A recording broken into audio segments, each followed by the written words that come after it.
अडालज की बावड़ी और अक्षरधाम घूमने के बाद अब हम लोग आ गए गांधी आश्रम, जिसे साबरमती आश्रम भी कहते हैं। साबरमती आश्रम गुजरात राज्य के अहमदाबाद जिले में साबरमती नदी के किनारे स्थित है। इस आश्रम को हरिजन आश्रम भी कहा जाता है।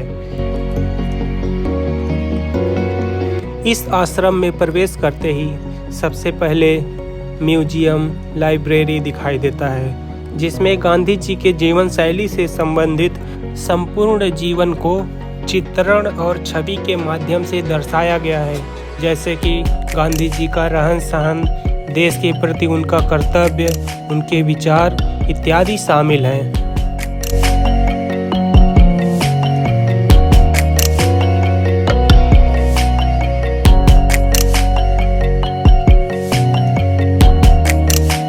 गांधी जी के दक्षिण अफ्रीका से लौटने के बाद भारत में उनका प्रथम आश्रम 25 मई 1915 को अहमदाबाद के कोचरब क्षेत्र में स्थापित किया गया था, जिसे सत्याग्रह आश्रम कहा गया था, और इस आश्रम को 17 जून 1917 को साबरमती नदी के किनारे स्थानांतरित किया गया था। तब से यह साबरमती आश्रम कहलाने लगा।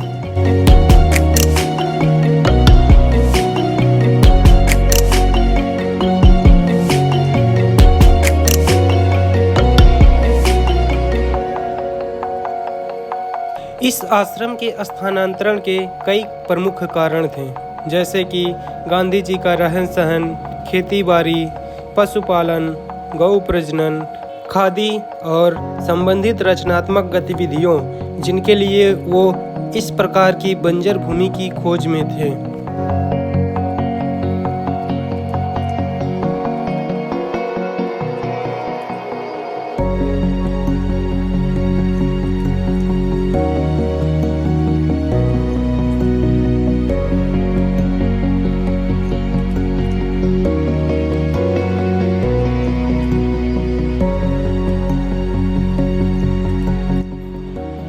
पौराणिक कथाओं के अनुसार दधीची ऋषि का आश्रम स्थल भी यही था, जिन्होंने धर्म युद्ध के लिए अपनी अस्थियों को दान कर दिया।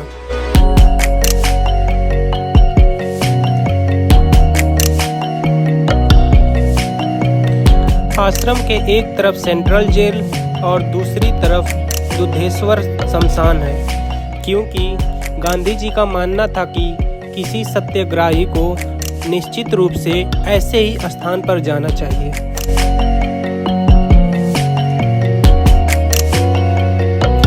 इस म्यूजियम का उद्घाटन 10 मई 1963 ईस्वी को पंडित जवाहरलाल नेहरू द्वारा किया गया था।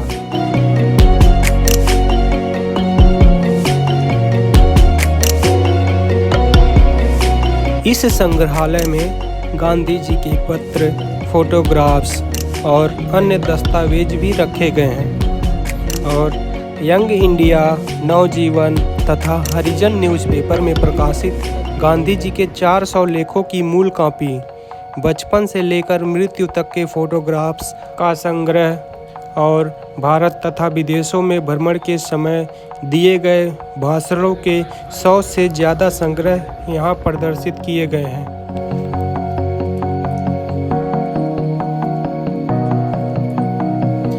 यहाँ गांधी जी और कस्तूरबा ने लगभग 12 वर्षों तक निवास किया है।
यहीं रहकर गांधी जी आंदोलन और हड़ताल किया करते थे।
म्यूजियम से थोड़ा आगे जाने पर हृदय कुंज है।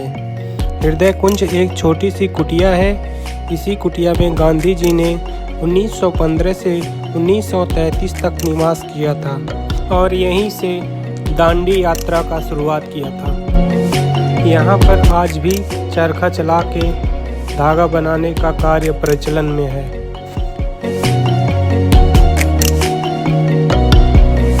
इस कुटी में आज भी गांधी जी के ओरिजिनल वस्तुओं को रखा गया है, जैसे कि गांधी जी का चरखा, लाठी, लोटा, केतली इत्यादि।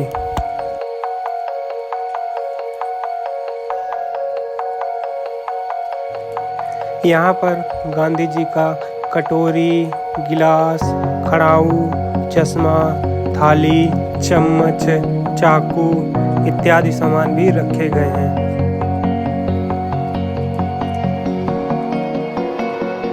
हृदय कुंज नामक कुटीर आश्रम के बीचों बीच वृक्षों की शीतल छाया में स्थित है।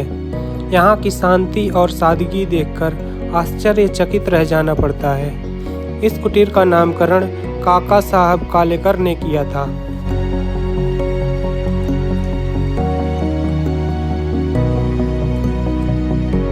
यहाँ पर मेहमानों के लिए भी अलग कमरे बनाए गए थे।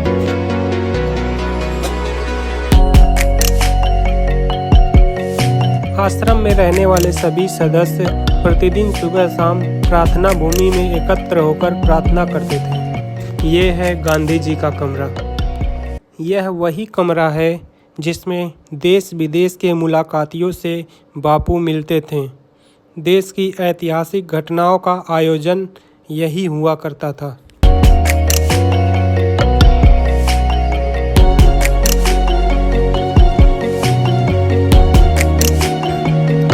हृदय कुंज के बगल में विनोबा और मीरा कुटीर भी है। गांधी जी के विचारों से प्रभावित होकर बैरागी विनोबा भावे हमेशा के लिए उनके पास आ गए और 1918 से 1921 तक आश्रम में रहे। इस दौरान वे कुछ महीने इस कुटीर में रहे थे। उनकी सत्यनिष्ठा देखकर गांधी जी ने उन्हें प्रथम सत्याग्रही का सम्मान दिया था। रोमा रोला की एक पुस्तक पढ़कर हमेशा के लिए गांधी जी की शिष्या बनने वाली अंग्रेज महिला कुमारी मेडेलिन स्लेड भी 1924 से 1933 तक यहाँ रही।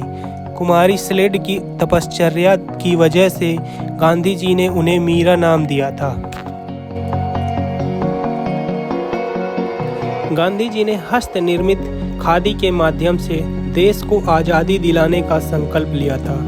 उन्होंने मानवीय श्रम को आत्मनिर्भरता और आत्मसम्मान का प्रतीक बनाया और यहीं से चरखे द्वारा सूत काटकर खादी के वस्त्र बनाने की शुरुआत की। देश के कोने कोने से आने वाले गांधी जी के अनुयायी इसी आश्रम में रहते थे और यहाँ उन्हें चरखा चलाने और खादी के वस्त्र बनाने का प्रशिक्षण दिया जाता था।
बुरा मत बोलो, बुरा मत देखो, बुरा मत सुनो का प्रेरणादायी संदेश बहुत लोकप्रिय है।